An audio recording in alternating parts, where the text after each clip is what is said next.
ചിത്രം വരയ്ക്കാൻ അറിയില്ല, പക്ഷേ 59കാരൻ തീർത്തത് 300ഓളം വർണ്ണവിസ്മയങ്ങളാണ്. ജീവൻ തുടിക്കുന്ന ശില്പങ്ങൾ കുപ്പിയിൽ ഒരുക്കുന്നതോടൊപ്പം ബഹുനില മന്ദിരങ്ങളുടെ ചെറു പതിപ്പുകൾ തീർക്കുന്നതിലും ഷാജി ആനന്ദം കണ്ടെത്തുന്നുണ്ട്. ഷാജിയുടെ ശില്പങ്ങൾ പ്രദർശനത്തിനൊരുങ്ങുകയാണ്.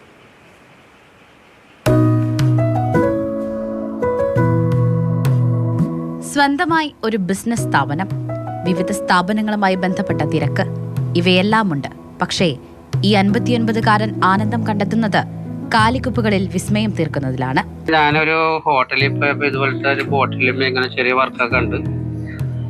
അങ്ങനെ കണ്ടപ്പോൾ ഇഷ്ടപ്പെട്ട് ഞാൻ വീട്ടിൽ വന്ന് ചെയ്തു നോക്കിയപ്പോൾ ഭംഗിയായിട്ട് തോന്നി. പിന്നെ അതങ്ങനെ തുടർന്ന് പോയി. ചിത്രം വരച്ച് പരിചയമില്ല.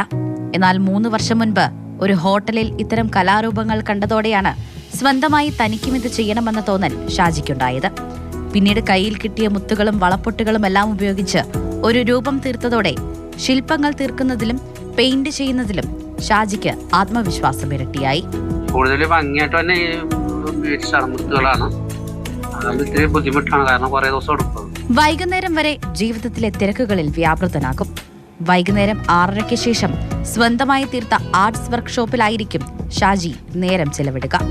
അങ്ങനെ 3 വർഷം കൊണ്ട് 300ഓളം ശില്പങ്ങളാണ് ഷാജി ഒരുക്കിയിരിക്കുന്നത്. രാത്രി ഒരു 7 മണിയാകുമ്പോഴൊക്കെ തുടങ്ങുള്ളൂ. തുടങ്ങി ഒരു 12:30 1 മണി വരെയൊക്കെ ഉണ്ടാവും. കൂടുതൽ ഞാൻ ഡിസൈൻ ഒന്നും വരക്കാറില്ല. കുപ്പിമ്മലെ ഒരു അറ്റത്തുനിന്ന് അങ്ങോട്ട് തുടങ്ങി എന്തെങ്കിലും ഒരു ഡിസൈൻ വെച്ചെന്ന് അവസാനിക്കും. ഇത്രയൊക്കെ ആയിട്ടും ഇതൊന്നും വിൽക്കാൻ അദ്ദേഹം തയ്യാറല്ല. രൂപങ്ങൾ സ്വീകരണ മുറിയിൽ സൂക്ഷിക്കാനും സ്നേഹിതർക്ക് സമ്മാനമായും നൽകാനാണ് ഈ 59കാരന് പ്രിയം. മാത്രമല്ല, ബഹുനില മന്ദിരങ്ങളുടെ ചെറുപതിപ്പുകൾ കാർഡ്ബോർഡിലും മരപ്പതിപ്പുകളിലും തയ്യാറാക്കുന്നതും മറ്റൊരു ഹോബിയാണ്. പൂർണ്ണ പിന്തുണയുമായി കുടുംബവും ഷാജിക്കൊപ്പമുണ്ട്. കാരണം നമ്മുടെ ഇവിടെ നിന്ന് വാങ്ങിച്ചാൽ ഇത്ര ഫിനിഷിങ് കിട്ടില്ല. ഇതിപ്പോ പുറത്തുനിന്ന് വന്നാൽ നല്ല ഫിനിഷിങ്, നല്ല തിളക്കത്തില് ഇപ്രാവശ്യം മോൻ വന്നപ്പോ മരുമോള് കൊണ്ട് തന്നെയാണ്. ഷാജി തയ്യാറാക്കിയ ശില്പങ്ങൾ ഞാറക്കലിലെ ഇന്ത്യൻ സ്പോർട്സ് സെന്ററിൽ പ്രദർശനത്തിനൊരുങ്ങുകയാണ്. മാതൃഭൂമി ന്യൂസ്, കൊച്ചി. സ്നേഹമോൾ നാനാൻ ചേരുന്നുണ്ട്. ആ തത്സമയം നമ്മുടെ ഒരു കഴിവ് എന്താണ് എന്ന് നമ്മൾ തിരിച്ചറിയുന്നത് ഒരു പ്രത്യേക നിമിഷത്തിലായിരിക്കും. ഒരു ഹോട്ടലിൽ പോയി അതുപോലെ സമാനമായ ഒരു സംഭവം വീട്ടിൽ വന്ന് ഉണ്ടാക്കി നോക്കുന്നു. അത് ഗംഭീരമായൊരു സൃഷ്ടിയാകുന്നു. അതിപ്പോൾ എത്ര മനോഹരമായ ഒരുപാട് സൃഷ്ടികൾ അവിടെ നിരന്നിരിക്കുന്നു, ഒരുപാട് ഗംഭീര ശില്പങ്ങൾ. പക്ഷേ ഇതൊരു ബിസിനസ് ആക്കി മാറ്റണം എന്നുള്ളൊരു ചിന്തയൊന്നും ഇല്ലല്ലേ? ഇഷ്ടപ്പെട്ടവർക്ക് സമ്മാനിക്കുന്നു, അങ്ങനെയൊക്കെ മതി എന്നാണല്ലേ ഷാജിയുടെ ഒരു ധാരണ?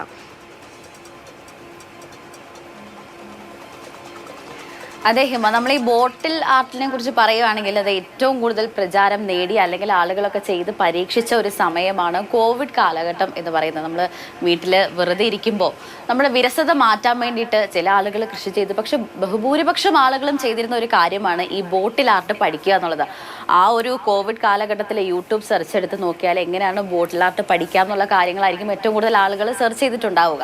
അപ്പോൾ ഈ കോവിഡ് കാലഘട്ടത്തിലാണ് ഈ ഒരു ബോട്ടിൽ ആർട്ടിനെ കുറിച്ച് അത് പരീക്ഷിക്കുന്നത്. ഈ ഷാജി എന്ന് പറയുന്ന ഈ ഒരു 59കാരൻ ഒരു ഹോട്ടലിൽ പോയി ചെന്ന് കണ്ടു. ഈ കുപ്പി കൊള്ളാമല്ലോ എന്നൊരു തോന്നൽ തോന്നി. അങ്ങനെ സ്വന്തമായി ഒരു പരീക്ഷണം നടത്തി. പക്ഷെ ഇതിൽ ഏറ്റവും കൂടുതൽ എടുത്തു പറയേണ്ട ഒരു കാര്യം എന്ന് പറയുന്നത് ഒരു ചിത്രം വരയ്ക്കാൻ പോലും അറിയത്തില്ലാത്ത ഒരാളാണ് ഈ 300ഓളം ഈ രൂപങ്ങളൊക്കെ ഉണ്ടാക്കിയിരിക്കുന്നത് എന്നുള്ളതാണ് ഏറ്റവും നമ്മളെയൊക്കെ അതിശയിപ്പിക്കുന്ന ഒരു കാര്യം. ചെറുപ്പത്തിലൊന്നും ചിത്രം വരയ്ക്കില്ല എന്ന് പറഞ്ഞു. പിന്നീട് അതിൽ പരീക്ഷിച്ച് നോക്കിയപ്പോൾ കൊള്ളാമല്ലോ എന്ന് സ്വയം ഒരു തോന്നൽ തോന്നി. അങ്ങനെ നിരവധി ആയിട്ടുള്ള വർക്കുകളൊക്കെ അദ്ദേഹം ചെയ്തു എന്നുള്ളതാണ്. അദ്ദേഹം തന്നെ പറയുന്നുണ്ട്, ഈ മുത്തുകളും ഇതിനുള്ള ഈ അലങ്കാരത്തിനായി പിടിപ്പിക്കാനുള്ള ഈ സാധനങ്ങളും ഒക്കെ വാങ്ങുന്നതിൽ കുറേ പൈസ ചിലവാക്കിയിട്ടുണ്ട്. അതൊക്കെ വീട്ടിലറിഞ്ഞാൽ ഓടിക്കുമെന്നുള്ള കാര്യം കൂടി അദ്ദേഹം പറയുന്നുണ്ട്. പക്ഷെ ഇത്രയുമൊക്കെ ചിലവായിട്ടും ഇതൊന്നുപോലും വിൽക്കാനായിട്ട് അദ്ദേഹം തയ്യാറല്ല എന്നുള്ളതും എടുത്തു പറയേണ്ട ഒരു കാര്യമാണ്. അതായത് സ്വന്തം ഷോക്കേസിൽ സൂക്ഷിക്കാനും അതോടൊപ്പം തന്നെ ഈ സ്നേഹിതരുടെ വിവാഹം, ബർത്ത്ഡേ, അങ്ങനെയുള്ള സെലിബ്രേഷനിലൊക്കെയാണ് അദ്ദേഹം ഇത് സമ്മാനമായി കൊടുക്കുന്നത്. നമ്മൾ ഈ വില കൊടുത്ത് വാങ്ങുന്ന സമ്മാനങ്ങളെയൊക്കെ കാട്ടിലും എത്രയോ മികച്ചതാണ് ഇത് എന്ന് പറയേണ്ടി വരും.